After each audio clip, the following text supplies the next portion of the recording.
Hey, Amantha, I saw you raise your hand, and then Michael, we'll try to get to you after because I know you had a question. Hi, so that's a good segue into my question about hiring.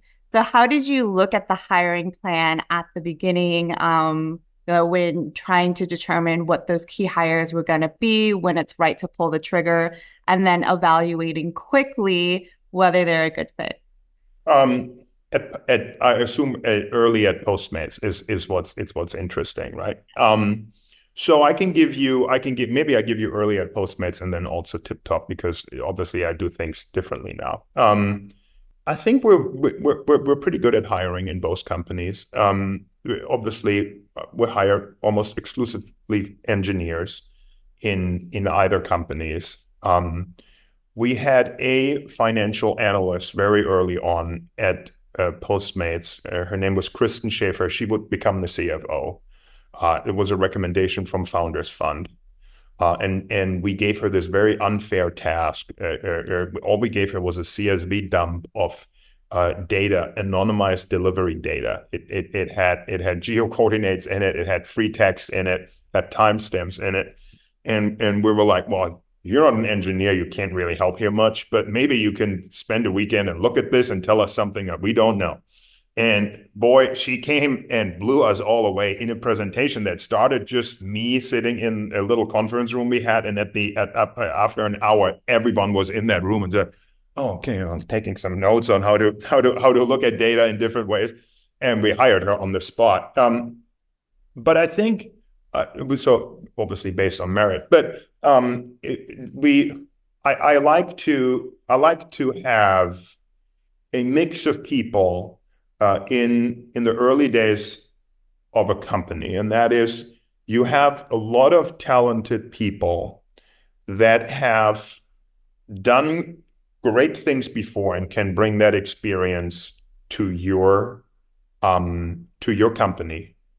And then you have a lot of young people that are extremely hungry to learn and to become great at what they're doing. And I think if you put them together, great things will happen. Now, here's another way to look at a person who has experience in something and has worked at great companies before. So if you look at the Stanford Design School and Peter Kelly, I think it is either Peter or David, they're brothers. Well, I think Peter Kelly founded the Stanford Design School, and David Kelly, both of them together founded IDEO, which is at least was for a long time probably the world's greatest interactive design studio. They helped create beautiful products, worked with Apple on a lot of things, and they have this definition of someone that they almost hire exclusively, and they call it a T-shaped person.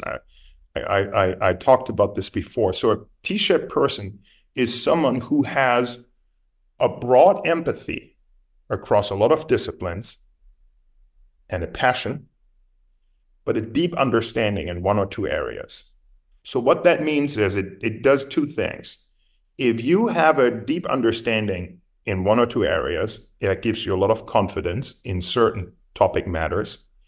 And if you at the same time have a broad empathy across a lot of other disciplines, you can appreciate them.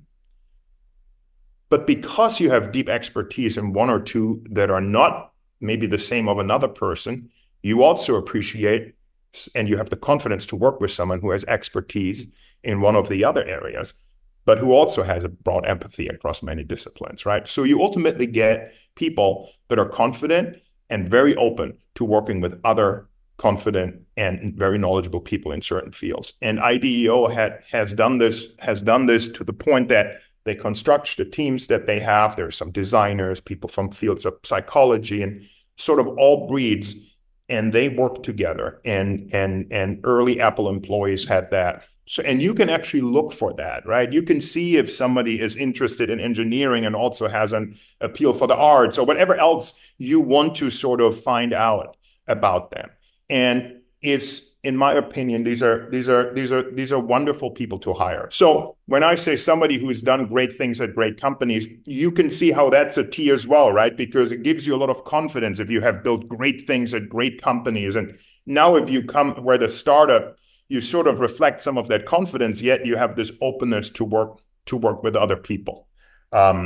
There's probably an online definition of the T-shaped person, and there's a book, I think, The Faces or 10 Faces of Innovation, or the ideal book of innovation. That's the first one.